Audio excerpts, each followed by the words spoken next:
কোরআনের রাজ কায়েম করা হলো প্রত্যেকটা মুসলমানের উপর ফরজ। আপনি মুসলমান, কিন্তু আল্লাহর জমিনে আল্লাহর কোরআনের আইন বাস্তবায়িত হোক এই তামান্না আপনার মধ্যে নাই। আপনি তাহাজ্জুদ পড়েন, আপনি নামাজ পড়েন, মুসলমান দাবি করেন, আসলে আপনি মুসলমান নন, আপনি একজন টাটকা মুনাফিক। রাসূলুল্লাহ বলেছেন, যে ব্যক্তির অন্তরে আল্লাহর দিন প্রতিষ্ঠিত হওয়ার তামান্না নাই, আল্লাহর জমিনে আল্লাহর দিন প্রতিষ্ঠিত হওয়ার তামান্না নাই, সেই ব্যক্তি ইহুদি হয়ে মরুক, খ্রিস্টান হয়ে মরুক, এটা আমার দেখবার নাই। রাসূলুল্লাহ সাল্লাল্লাহু আলাইহি ওয়াসাল্লাম বলছেন। কোরআনুল কারীমের মধ্যে আল্লাহ রাব্বুল আলামিন বলছেন, হ্যাঁ নবী, আপনার প্রতি এই কোরআন কেন নাজিল করেছে শুনেন। ইন্না আনজালনা ইলাইকাল কিতাবা বিল হক লিতাহকুমা বাইনান নাসি বিমা আরাকাল্লাহ।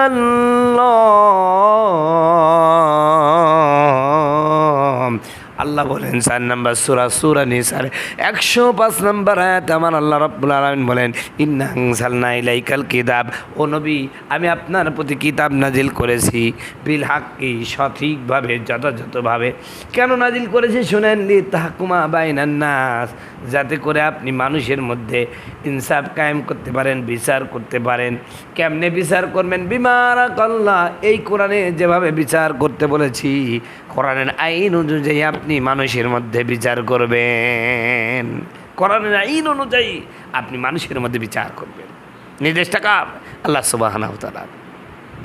ইন্না আনজালনা ইলাইকাল কিতাবা বিল হক লিতাহকুমা বাইনান নাস বিমা আরাকাল্লাহ।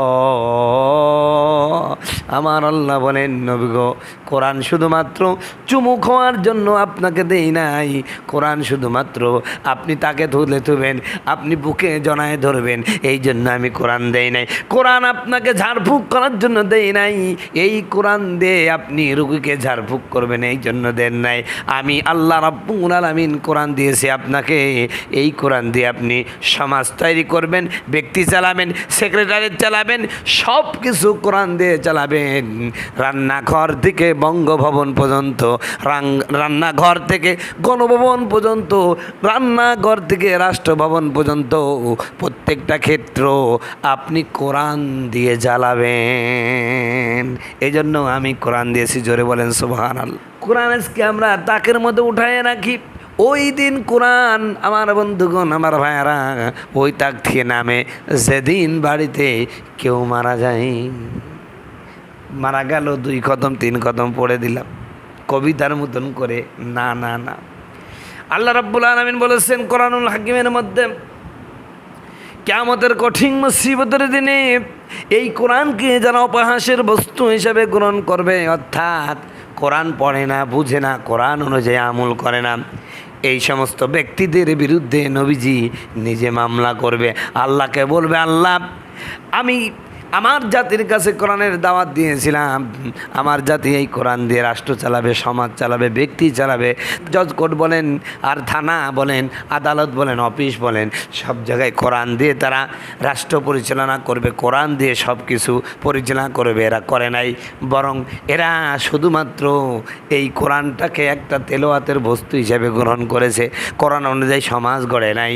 অতএব আমি আল্লাহ নবী আপনার দরবারে মামলা করলাম, এই মামলাটা আপনি গ্রহণ করুন, আর এদেরকে আপনি শাস্তির আওতায় আনুন। এই জন্য আমার বন্ধুগণ, আমার ভাইয়েরা, পরকালে যদি মুক্তি পেতে চান, এখনই সময় এসেছে। কোরআনের সমাজ বিনির্মাণে আপনি সচেষ্ট ভূমিকা পালন করুন। যদি আপনি নামাজি হয়ে থাকেন, যদি আপনি মুসলমান হয়ে থাকেন, আল্লাহ, আমার বন্ধুগণ, আমার ভাইয়েরা, শুনেন, আমার দেশের মুসলমান কোরআন দিয়ে নামাজ পড়বে, কিন্তু কোরআন দিয়ে সমাজ গড়ে না, সমাজ গড়তে চাই না, কোরআন দিয়ে সমাজ গড়তে চাই না। ও নামাজি, কোরআন দিয়ে নামাজ পড়ো, সমাজ কেন গড়ো না? কোরআন দিয়ে নামাজ পড়ো, সমাজ কেন গড়ো না?